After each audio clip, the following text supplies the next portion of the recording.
Quick chat with head coach Chris Pfatenhauer of the Dixie State baseball team. Let's take you back to the opening two series of the season.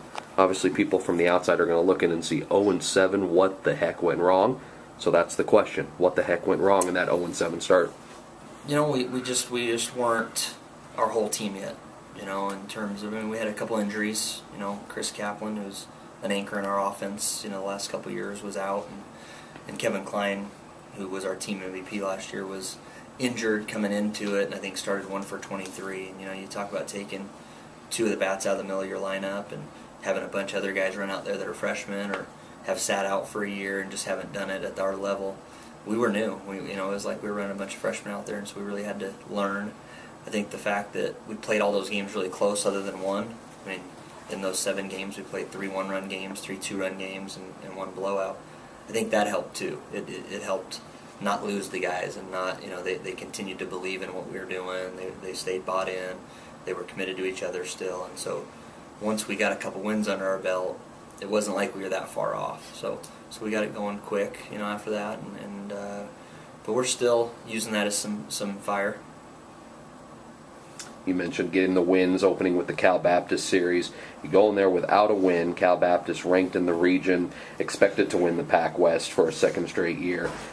Kaplan and Klein aside, who others stepped up starting with that Cal Baptist series and also has made a nice run for you over these last handful of series? Well, Austin Bartleson and Trey Comanche have been 2 guys that we plugged into the outfield, kind of because Kaplan was out early, so they got some time out there. They've both played really, really well. Trey's leading our team in hitting right now. He plays fast. He runs the bases hard.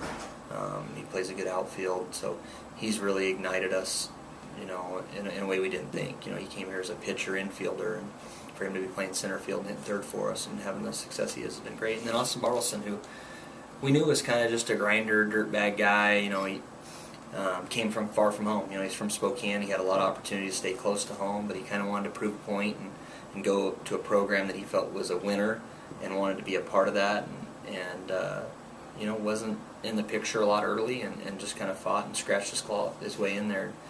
He's been top 3 guys in our offensive batting average all year, so he's done a really good job. And the freshman Drew McLaughlin's played really well in the middle infield for us. He's hit leadoff for us, and he squares the ball up a lot. He gives himself a chance to get on base every single time, and he can run a little bit, so that's helped too. Next question will be prefaced since you have the pitching coach sitting in the office to your left. You mentioned at the beginning of the season that pitching and defense was going to be a huge portion of your philosophy. Other than maybe the first couple of series, where's the pitching lined up? Starting, rotation, and all the way to the back end? We've really used 5 guys. We've used Chance Abreth, Cody and Court Christofferson, John Conkey, and Bronson Anderson. A little bit interchangeable with a couple of those guys week to week, based on rest, based on this last stretch of 12 days we had, where we had, I think, 12 games in 12 or 13 days. So, but Abreth we thought would be our number 1. In the winter, we went with Court Christofferson kind of in that role, just being a senior early, but Abreth really settled into that. He's had 2 or 3 really good outings in a row, and starting this week, he's going to settle into that number 1 spot. John Conkey, who's had 2 really good outings in a row, he's gonna be back in the rotation this week. And then the Christofferson brothers, who have been anchors in there the last couple of years, they'll continue to be in there. And then we're going to move Bronson to the bullpen for right now.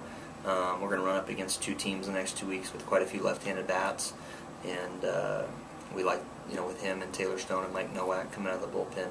We've been really using Stone a lot, and we've kind of picked and choose that one time where we got a couple left-handers, and now knowing we got 2 or 3 guys, feeling like we can use them a little more would be nice.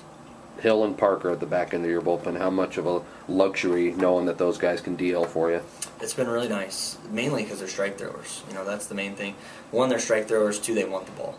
It's not like we're asking them to do something that's out of their character or their makeup or something they've never done. They both come in and pound at the zone with 2 and 3 pitches. That's been really big. It's not just, even though both of them feature, an 89, 92 mile an hour fastball, they both have really good sliders. Matt Hill has a plus changeup, which we've been able to use him against some left-handed batters because of that. And also Taylor Stone in that mix, in terms of that kind of 7th, 8th, 9th, if it matches up right with left-handers. Yeah. They've been lights out, and they've been really good for us.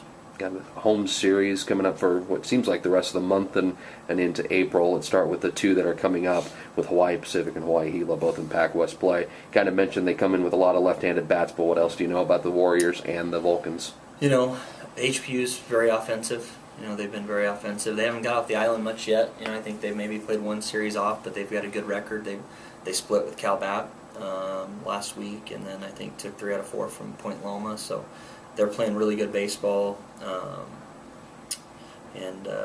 But last year they really pitched it against us. Now that was on the islands, which is, you know, it's often different there. But you know, they'll pitch a little bit, but mainly they'll be an offensive group. You know, they can usually run a little bit, and they'll have a couple boppers in the middle of their lineup, and they'll compete. So we're really, you know, focused on that series right now. And then, you know, with Hilo coming in next, you know, I don't know what we're going to see because they graduated some of their better players last year, but they had a couple of young guys that were pretty good, and they got a brand new coach. You know, so I think they're doing some things a little bit differently, and they were very competitive. I think they split with Cal Baptist as well, and maybe split with Point Loma as well. So they played really good off the bat. So we're looking forward to playing at home, though. That's the key, and you know, we like our home crowd and home cooking, so we're ready to go.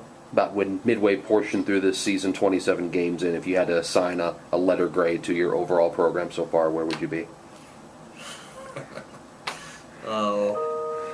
Probably a B plus, and that's just because we've competed. You know, after the start, we could have cashed it in. You know, we could have lost some guys, and we didn't. You know, our guys continued to. Even during that stretch, if you heard them in the dugout and at the hotel and on the bus, they were talking about just once we get out, you know, the first one's going to be hard. Once we get out of it, you know, we're going to roll, and so I think just their competitiveness has been what really pushes that grade up. But we have pitched really good.